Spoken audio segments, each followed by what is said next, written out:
Ah, Magandang hapon nga po pala sa bawat isa. Ako nga po pala si Ken Luigi Garland, one of the disciple of Christ.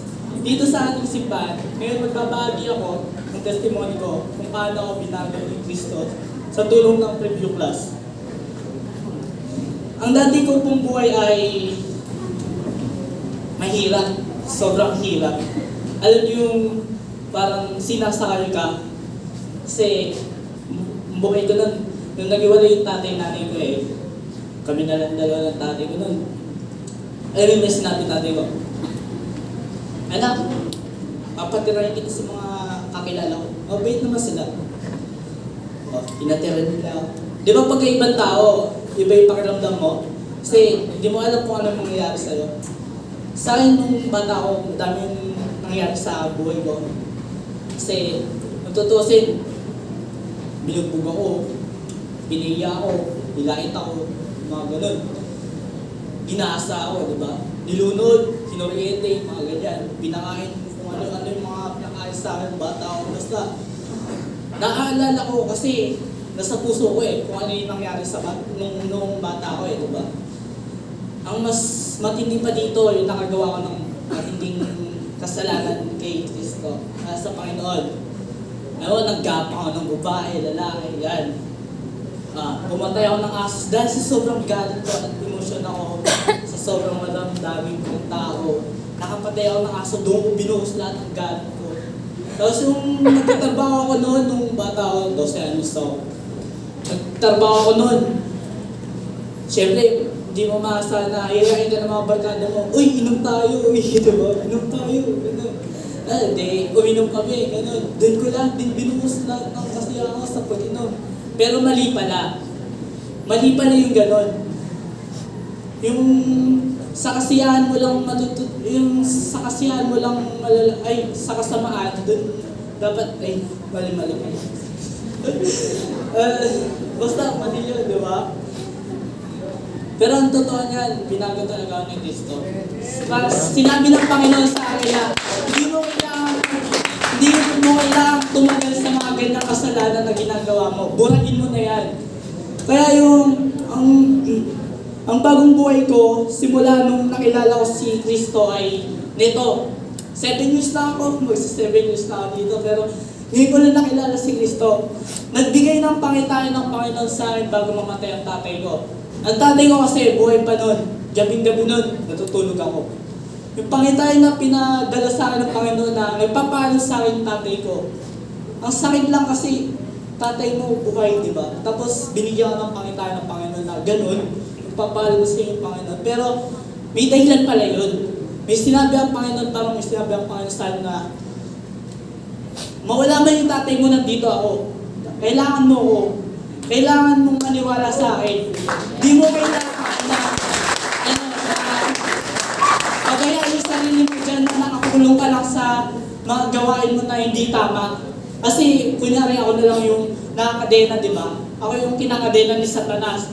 Tapos ang Panginoon, gusto mo sa akin yung kadena na yun at ako lang yung ayaw lumapit sa Kanya. Ako lang yung ayaw na parang sinasabi ko na, di ba yung pagka punong-puno ka ng galit, hindi ka talaga lalapit sa Kanya. Kahit unawain ka pa, hindi ka talaga lalapit sa Kanya. Kasi punong-puno ka ng galit, pero mali. Kasi dito sa simbahan, dito ko lang naalaman na, dito niya ako binigyan ng pagpapakumbaba, kung paano umiyak, kung paano lumapit sa Kanya. Alam niyo, nagbago talaga ako. Sabi ko, yung dati kong buhay na sobrang galit na galit ako sa mga taong nakapi sa akin.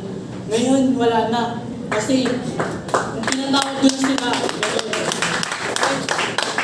kasi ang bait ng Panginoon, di ba? Amen. Amen po ba?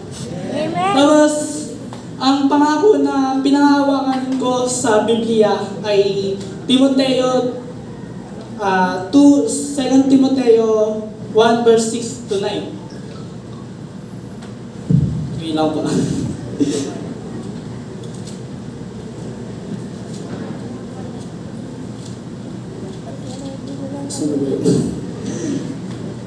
Sabi dito, dahil dito, pinapaalala ko sa iyo na pag-aalabin mo muli ang kalooban na ibinigay sa iyo ng Diyos nang ipatong ko sa iyo ang aking mga kamay, sapagkat ang Espiritong ibinigay sa atin ng Diyos ay hindi Espiritu ng kahinaan ng loob, kundi Espiritu ng kapangyarihan, pag-ibig at pagpipigil sa sarili. Number one, tinuruan niya ako ng pagpipigil sa sarili. Nilinis niya ang aking mata, nilinis niya ang buong aking katawan. Ang aking mga alam niyo bang addicted na ako sa pornography? Pinigil ng Panginoon na hintuin ko yun. Pinigil ng Panginoon na tumigil ako sa mga pangitain kong mga alaswaan, di ba? Binura niya yung paningin kong bastos. Pinalitan niya ng magandang paningin yung paningin ko.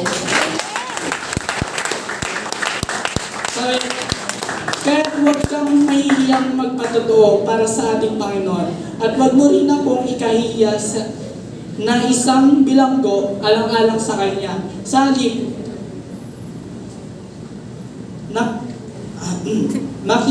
makihati ka sa pagtitiis para sa magandang balita. Umasa ka sa kapangyarihan ng Diyos na nagligtas at tumawag sa atin para sa isang banal na gawain. Ginawa niya ito hindi dahil sa anumang nagawa natin, kundi ayon sa kanyang layunin. At kagandahang loob, sa simula pa ito ay ibinigay na niya sa atin ang pamamagitan ni Yesu Cristo. Di ba yung parang ako kasi binigay ko yung buong puso ko kay Lord eh. Dati hindi ko talaga binibigay kasi nakakadena eh. Alam mo yung puno-puno ko lang di ako maiyak-iyak dito kahit mag-worship song. Di ko nga alam worship song dati, di ba?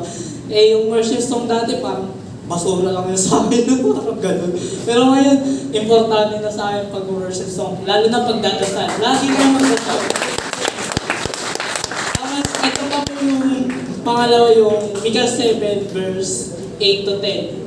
Sabi dito, mga kaaway ko, huwag kayong magalak dahil sa nangyari sa akin.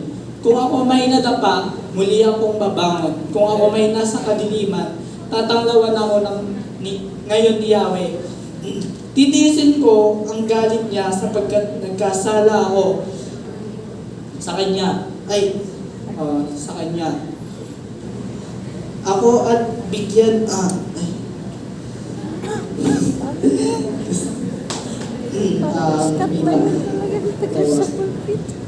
Ako at bigyan ng katarungan. Dadalhin niya ako sa kaliwanagan at makikita ko ang kanyang pagliligtas. Ito ang makikita ng aking kaaway at mapapahiya siya nang nagsabi sa akin, nasaan si Yahweh na ang iyong Diyos. Alam mo ba, maraming nagsabi sa akin na ito, nasaan yung Diyos mo? Di ba? Pero hindi nila alam buhay ang Diyos natin. Kasi nagparamdam sa akin ng Panginoon eh. Lagi sa akin paparamdam ang Panginoon. Lagi pag may problema ako, nandiyan siya lagi. Pag may mga pagsubok sa buhay, nandiyan siya lagi. Alam mo, walang Diyos na hindi ka gagabayan. Gagabayan ka ng Diyos kasi Diyos siya.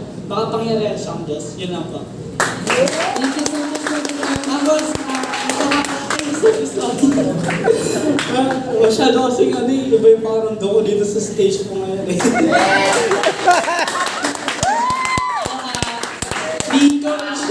Ini-encourage ko po ang bawat isa na mag-join sa ating review class. Dahil dito, madami tayong matututunan at mas mapapalalim pa ang mga relasyon natin sa Panginoon. Yun lang po.